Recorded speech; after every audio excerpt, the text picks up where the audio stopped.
Hi hello ఈరోజు ఎంతో tasty అయిన బెండకాయ ఫ్రై ఎలా తయారు చేసుకోవాలో చూద్దామండి. అందుకు ముందుగానే ఒక హాఫ్ కేజీ బెండకాయలు తీసుకున్నాను. వాటిని శుభ్రంగా కడిగి తడి లేకుండా తుడుచుకొని సన్నగా ముక్కలుగా కట్ చేసుకొని పెట్టుకోవాలి.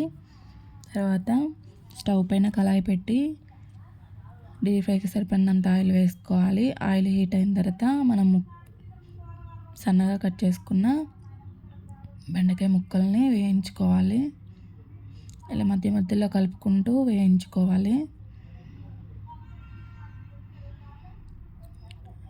ఇలా వేగిపోతే సరిపోతాయండి. ఇలా వేయించుకున్న ముక్కల్ని ఒక గిన్నెలో తీసుకొని పక్కన పెట్టేసుకుందాం. అలాగే మిగతా ముక్కలను కూడా వేయించుకోవాలి.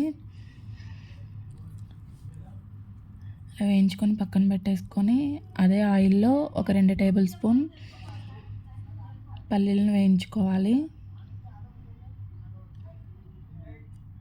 మనం ముందుగానే కట్ చేసి పెట్టుకున్న పచ్చిమిర్చిని ఇలా వేయించుకొని పక్కన పెట్టేసుకుందాం. కొద్దిగా కరివేపాకు, ఇలా కరివేపాకును కూడా వేయించుకొని పక్కన పెట్టేసుకోవాలి.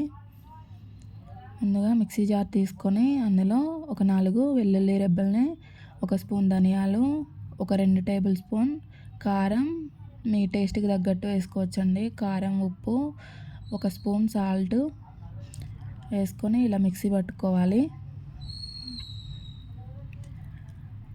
మనం ముందుగానే వేయించుకున్న బెండకాయ ముక్కల్లోకి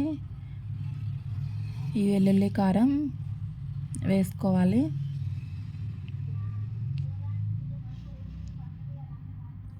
మనం ఫ్రై చేసుకున్న పచ్చిమిర్చి, అలాగే పల్లీలు, కరివేపాకు వేసుకొని ఇలా మొత్తం చేత్తోనే కలుపుకోవాలండి. ఇలా ముక్కకు పట్టేలాగా వెల్లుల్లి కారం మొత్తం కలుపుకోవాలి.